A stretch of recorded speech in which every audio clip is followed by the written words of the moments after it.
하겠습니다. 오늘은 예수님과 베드로 사이에 있는 나름대로의 긴장감에 대한 이야기를 좀 함께 나누도록 그렇게 하겠습니다. 자, 첫 번째는 실패한 내가 필요하다고 말씀하시는 예수님을 만날 수 있다는 것이죠. 다 같이 한번 읽어보겠습니다. 시작. 실패한 내가 필요하다라고 말씀하시는 예수님. 네, 예수님이 베드로를 부르셨습니다. 거의 1년쯤 반석으로 1년 전쯤에 우리 예수님이 베드로에게 부르셨으나 베드로는 자신이 없었습니다. 자신이 반석이 되겠다는 그 말씀 앞에 나를 몰라도 너무 모르고 하시는 말씀이지 그렇게 생각했던 베드로는 그냥 어부의 자리로 돌아가서 그냥 물고기 잡고 있었던 것이죠. 그 사이에 예수님은 놀라운 공생의 사역을 시작하셨습니다. 많은 사람들에게 말씀을 전하시고 병든 자를 고쳐주시는 등 놀라운 사역을 감당하시게 되었던 것입니다. 이 말은 좀 다르게 말하자면 베드로 없이도 예수님의 사역에 조금도 문제가 없었다는 겁니다. 베드로라는 사람 하나 없어도 주님의 공생의 사역을 놀랍도록 역사하는 데 있어서는 아무런 거리낌도 그리고 아무런 문제도 없었다라는 것을 이야기해 주고 있다는 것이죠. 그 사이에 베드로는 물고기를 잡는 자리로 돌아왔으나 결론은 실패했습니다. 결론은 아무것도 잡지 못하는 실패한 어부가 되어버리고 말았던 것이죠. 근데 여러분, 성경의 참 무시무시한 점이라고 할까요? 성경의 세밀한 점이라고 할까요? 이 성경에서는 그 실패한 자리가 어딘지를 성경에서는 이렇게 기록하고 있습니다. 1절 하반절을 보도록 하겠습니다. 1절 하반절 제가 읽겠습니다. 예수님은 게네사렛 호숫가에 서 계셨습니다. 우리가 잘 아는 그 호수의 이름은 갈릴리 바다, 갈릴리 호수라고 불리는 곳이지만 오늘 이 누가복음에서는 실패한 이 베드로를 찾아가시는 예수님의 장면을 그리고 있는, 그리고 빈손인 이 베드로를 찾아가시는 예수님의 모습이 그리고 있는 이 장면 속에서는 이 갈릴리 바다를 굳이 게네사렛이라는 다른 이름으로 이 갈릴리 바다를 부르고 있다는 것입니다. 이 게네라는 뜻은요, 이 게네사렛 하는데, 게네라는 말은 풍요롭다는 이야기예요. 게네라는 뜻은 뭐라고요? 네, 풍요롭다는 이야기입니다. 사렛이라는 말은 정원입니다. 무슨 말이라고요? 그럼 합쳐보면 풍요의 정원, 이런 뜻이 되겠죠. 그러니까 게네사렛 이렇게 말하면 뜻이 뭐라고요? 네, 풍요의 정원입니다. 풍요의 정원이라는 뜻을 가지고 있습니다. 네, 그곳은 물고기가 풍요로운 곳이었습니다. 요단강 상류 요단강으로부터 흘러나오는 그 물에서 좋은 물고기의 먹이가 되는 부유물이 그곳에 굉장히 많았기 때문에 그곳은 그물을 던지기만 해도 물고기가 잡히는 풍요의 바다였던 것이죠. 그래서 풍요의 정원이라는 이름을 오죽하면 지어줬겠습니까? 누구나 다 물고기에 대해서 이해하지 못해도 그물을 던지면 물고기를 잡을 수 있는 풍요의 바다, 물고기가 많은 풍요의 바다, 풍요의 정원이었던 것입니다. 그래서 웬만하면 물고기가 잡히게 되어 있는 곳이고 오죽하면 풍요의 정원이라는 이름을 가졌겠습니까? 그런데 이 베드로는 풍요의 정원, 바로 다르게 말하면 풍요의 이 바다에서 게네사렛에서 빈 그물, 텅 빈 배가 되어버리고 말았다는 것이죠. 여러분, 이 장면의 대비가 얼마나 잔인한지 한번 생각해 보십시오. 그 정원, 풍요의 정원, 그 갈릴리 바다에서 많은 사람들이 그물을 던지기만 해도 물고기가 올라오는 그 풍요의 바다에서 이 베드로는 물고기 한 마리도 잡지 못했습니다. 많은 어부들은 그곳에서 많은 수확의 기쁨을 누리는 바로 그곳이었습니다. 많은 사람은 여기는 천혜의 장소야, 하나님이 우리에게 축복을 주신 축복의 장소라고 말하는 그 순간 베드로는 단 한 마리의 물고기도 잡지 못하는 철저한 대비가 이루어지는 바로 그 장소. 상대적으로 베드로의 실패는 훨씬 더 크게 보이는 실패였습니다. 우리가 일반적인 못에 가서 낚시 하나 하는 게 아니잖아요. 풍요의 정원에서 물고기 한 마리도 잡지 못하는 이 베드로의 이 심정이 얼마나 답답하고 얼마나 낙심되고 얼마나 속상하고 스스로에게 얼마나 실망했겠습니까? 풍요의 정원이 아니면 몰라도 풍요의 정원에서 자신은 실패했으니까 얼마나 이 대비되는 실패의 크기가 훨씬 더 크게 느껴지는 장소에서 더 큰 실패를 경험하게 된 사람이 베드로였다는 것이죠. 우리가 살다 보면 우리의 인생에서 꼭 이럴 때를 만난 적이 있습니다. 다 좋은데 나만 안 좋은 것 같은 느낌이죠. 다 풍요의 정원인 것 같습니다. 이 집을 쳐다봐도 풍요의 정원이고 저 집을 쳐다봐도 풍요의 정원인데 유독 나만큼만 빈손일 때가 존재하는 상황을 경험할 때가 있다는 것이죠. 나에게만 불행이 찾아온 것 같은 상황들. 그동안 건강했습니다. 그런데 어느 날 큰 병이 찾아오자 모든 게 엉망진창이 되어버리고 말았습니다. 남들의 카톡 프로필 사진을 쳐다보고 있노라면 여기도 행복, 저기도 행복, 이 사람도 기쁨, 저 사람도 기쁨, 저 집도 만족, 이 집도 만족인데 나 혼자만 그 싸늘한 수술실에 들어가야 된다는 그 비참한 현실을 마주대야 하는 내 모습이 있다는 것이죠. 나는 나 홀로 이 병과 싸워야 한다는 생각, 그리고 싸우면 과연 내가 이길 수 있을까? 일상으로 돌아와서 나도 저 행복한 사진을 프로필 사진에 올릴 수 있을까? 라는 생각을 가질 때가 우리의 인생 가운데 있다는 것이죠. 홀로 빈배입니다. 게네사렛 풍요의 정원에서 홀로 빈배인 상황으로 놓여져 있는 자들이 될 수 있다는 것입니다. 물론 저는 실패가 다 나쁜 것이라고 생각하지 않습니다. 실패에 대해서 제가 좋아하는 말 중에 하나가 이 말입니다. 성공은 우리의 지위를 높여주지만 실패는 우리의 그릇을 키워줍니다. 한번 띄워주시겠습니까? 한번 다 같이 한번 읽어봤으면 좋겠습니다. 시작. 성공은 우리의 지위를 높여주지만 실패는 우리의 그릇을 키워줍니다. 네, 반복해서 성공하면 당연히 우리의 지위가 높아지겠죠. 그러나 인생의 쓰디쓴 실패를 경험해 본 자만이 사람들을 이해하는 폭과 인생을 바라보는 눈이 달라지고 큰 사람이 될 수 있다는 것이죠. 유익이 있습니다. 실패도 여전히 유익이 있다는 것을 제가 부인하지 않습니다. 저의 인생 가운데 찾아온 실패가 저를 힘들게 한 것은 부인할 수 없는 사실이지만, 그러나 그것은 저를 키워낸 자양분이었다는 사실을 저는 부인할 수가 없습니다. 그러나 여러분, 아무리 실패가 유익할지라도 우리의 인생 자체가, 인생 전부가 실패한 인생이 되어서는 안 되지 않습니까? 실패가 유익한 것은 사실이지만, 그러나 우리의 인생 전부가 실패의 인생이 되어서는 되지 않냐는 것이죠. 그래서 실패한 베드로에게 예수님이 찾아오신 것입니다. 너에게 찾아온 실패가 나쁜 것은 아니지만, 그리고 너에게 찾아온 실패로 넌 얼마든지 큰 그릇이 될 수 있지만, 그러나 너의 인생을 성공의 인생으로 내가 만들어주고 싶어서 이 자리에 왔노라고 예수님은 그 게네사렛 호수에 찾아오시게 되었다라는 것입니다. 그런데 여러분, 예수님이 굳이 베드로를 쓰시겠다고 찾아오셨는데 좀 한 번만 더 생각해 보면 베드로가 일꾼 같은 일꾼입니까? 혹시 짐이 아닐까요?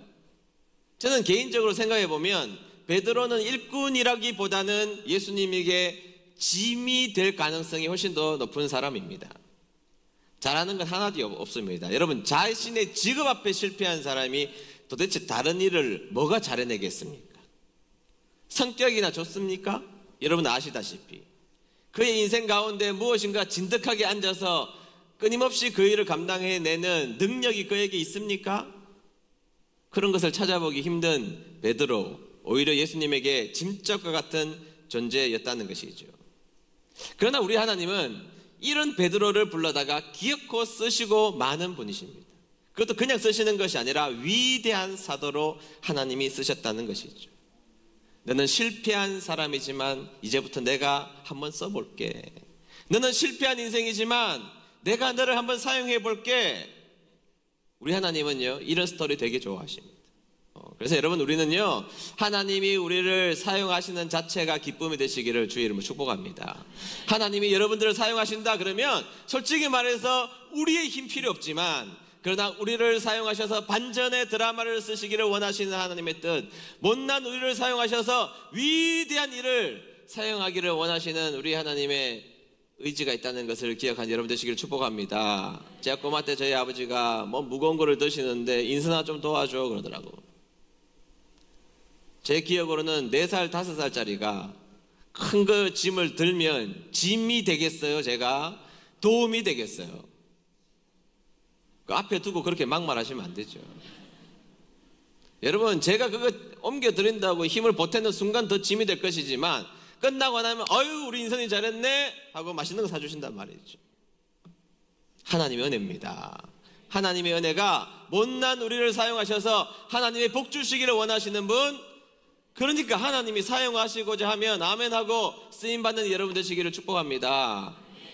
두 번째, 빈손인 우리에게 그 무엇인가를 자꾸 우리 예수님을 요청하신다는 사실입니다. 다 같이 읽어봅니다. 시작. 빈손인 우리에게 그 무엇인가를 요청하시는 예수님. 예수님께서 베드로에게 다시 찾아오신 다음에 성경의 내용을 가만히 이렇게 들여다보면 예수님이 베드로를 되게 성가시게 합니다. 자, 당연하게 보지 마시고요. 여러분들이 지금부터 베드로가 한번 되어보세요. 자, 지금부터 누구라고요? 여러분들이 누구라고요? 자, 베드로가 되셔서 한번 보시죠. 3절 보시겠습니다. 3절 제가 읽겠습니다. 예수님께서 그중 하나인 시몬의 배에 오르셨습니다. 시몬이 누구죠? 아니, 여러분이라고 했잖아요. 지금. 시몬이 베드로니까 베드로는 누구라고요? 네, 여러분들이라고. 그러니까 우리 나입니다. 그러니까 예수님께서 그중 하나인 나의 배에 오르셨습니다. 예수님께서 시몬에게 나에게 배를 육지로부터 조금 떼어 놓으라고 하시고 배에 앉으셔서 사람들을 가르치셨습니다. 여러분, 내가 어떤 사람이에요? 지금 밤새 그물질을 한 사람입니다. 그물질하다가 고기가 많이 잡히면 덜 피곤한 법입니다. 장세가 잘 되는 식당 가가지고 피곤하십니까? 물어보니까 피곤해도 보람이 있습니다.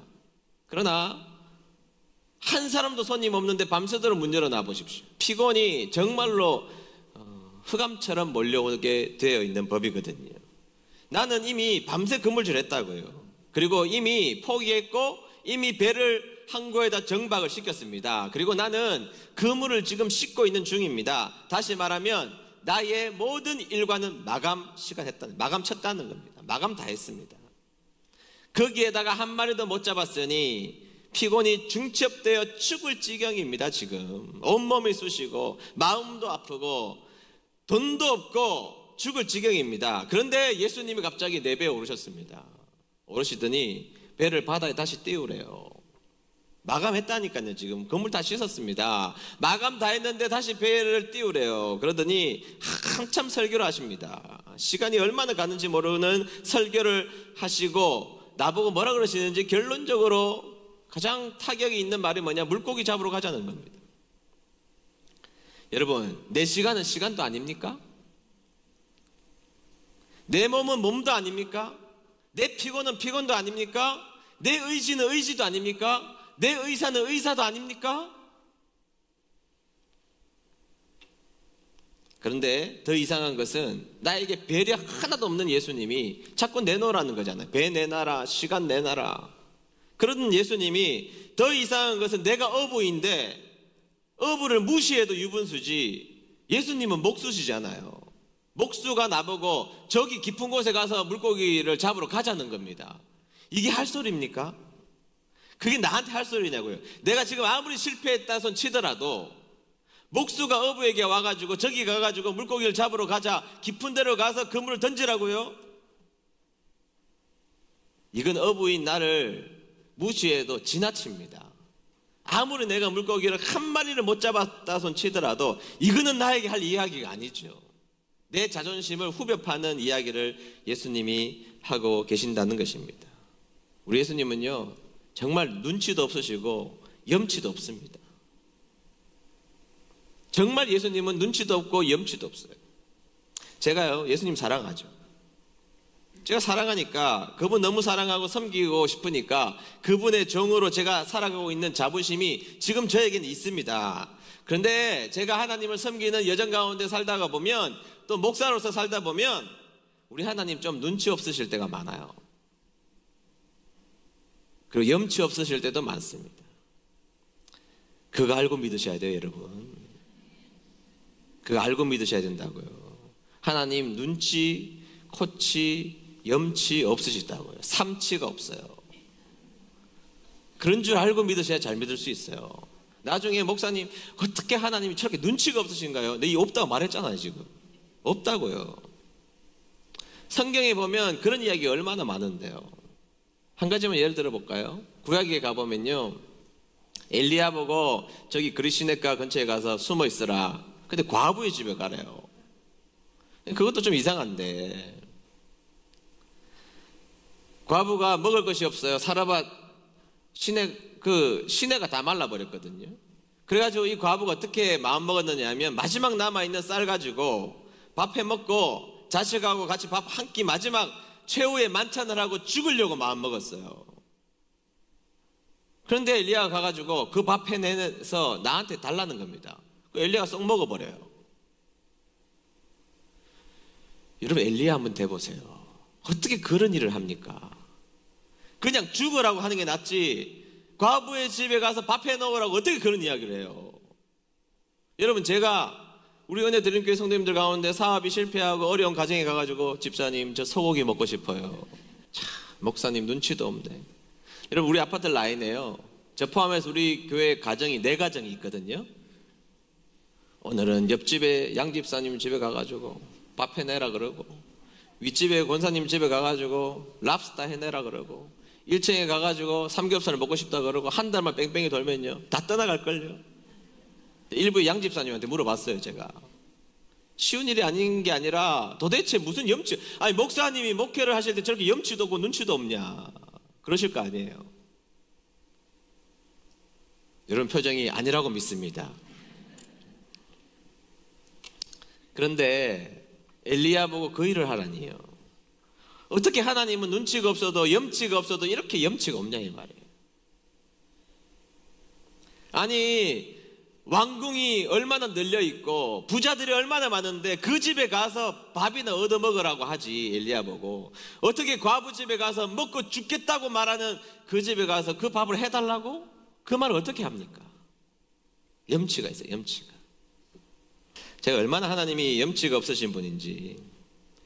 교회 건물을 잘 팔고 이제 교회 건축해야 되잖아요, 여기를. 그래서 잘 팔았습니다. 그리고 제가 새벽 기도를 이렇게 하고 있는데, 하나님이 새벽 기도 때 제 마음에 이렇게 말을 걸어오셨습니다. 그 말이 뭐냐면, 교회 잘 팔았지. 그래서 제가 예, 할렐루야, 하나님이 역사하셨죠. 너무 기적적으로 하나님이 그 장로님, 다시는 전화 안 오는 장로님 또 전화까지 해주셔가지고 잘 팔았죠. 제가 하나님의 은혜입니다, 그렇게 제가 이야기를 했습니다. 그러면 하나님이 그래요. 그럼 나를 위해서 무슨 일이라도 해야 되지 않을까? 제가 그랬어요. Of course, sure. 당연하죠, 하나님. 하나님, 이제 교회 건축을 해야 되는데 이거 다 주님의 것입니다. 내 거 하나도 없어요. 다 주님의 것입니다. 제가 주님의 일 할 겁니다. 그랬더니 그건 말고 그러시는 거예요. 그건 말고. 그래서 제가 이제 긴장하기 시작했습니다. 무슨 말씀 하시려고요? 그건 말고 선교지에 교회 하나 건축하자. 그래서 제가, 하나님, 그건 아닙니다. 저도 염치가 있는 목사가 좀 돼야지. 어떻게 성도님들한테 우리 교회 건축할 때도 건축 시작하면 이제 우리는 빛 가운데로 걸어가야 되는데 이 빛 아니에요. 빛 가운데 걸어야 되는데 거기다 빚을 더 얹으시려고 합니까? 하나님, 돈을 주셔야, 지금 돈을, 로또를 주시니 돈을 주셔야 되는데 갑자기 선교지에 건축하라니 도대체 이게 무슨 말입니까? 하나님, 그건 아닙니다. 염치가 좀 없으시죠, 우리 하나님. 그래서 저에게는요, 특단의 조치가 있었습니다. 딱 그 얘기 듣고 특단의 조치가 있었습니다. 그게 뭐냐면, 건축위원들과 회의를 한번 해보는 거죠. 소집하는 겁니다. 그래도 건축위원들은 상식 있는 분들이니까요, 제가 선교지에 교회 건축을 하자 하면 그분들은 이렇게 말할 겁니다. 목사님, 뜻은 좋으나 때가 아닙니다. 다음에 지읍시다. 이렇게 결론 날 게 뻔하잖아요, 상식 있는 분들이라면. 그리고 그렇게 하면 제가 이제 하나님 앞에 할 이야기가 있잖아요. 하나님, 저는 하려고 했으나 완악한 건축위원들이 때가 아니라고 하니 다음에 제가 기회를 주시면 크게 하나님 건축하겠습니다. 뭐 이렇게 돼야 되잖아요, 그죠? 스토리 라인을 딱 잡고 건축위원들 회의를 소집해서 이야기를 했어요. 제가, 하나님 이렇게 저렇쿵 해서 했는데 선교지의 건축을 먼저 우리 교회 짓기 전에 선교지의 건축 먼저 합시다. 그러면 목사님 뜻이 그러면 정거신 해야 하시지요. 참 정신없는 분들이세요. 참 대단한 순종의 분들이시죠. 근데 여러분, 이제 뭐 그거는 은혜는 되는데 현실적으로는 이제 돈에 대한 문제가 있지 않습니까? 그런데 여러분, 제가 그때 기적을 경험했어요. 우리 교인들 여기 다 아는 분들이 많으니까 제가 하나도 안 못했어요. 여러분, 한국에는요, 건축하려고 하면 여름을 지나가야 됩니다. 여름은 장마하고 9월달에 태풍 만납니다.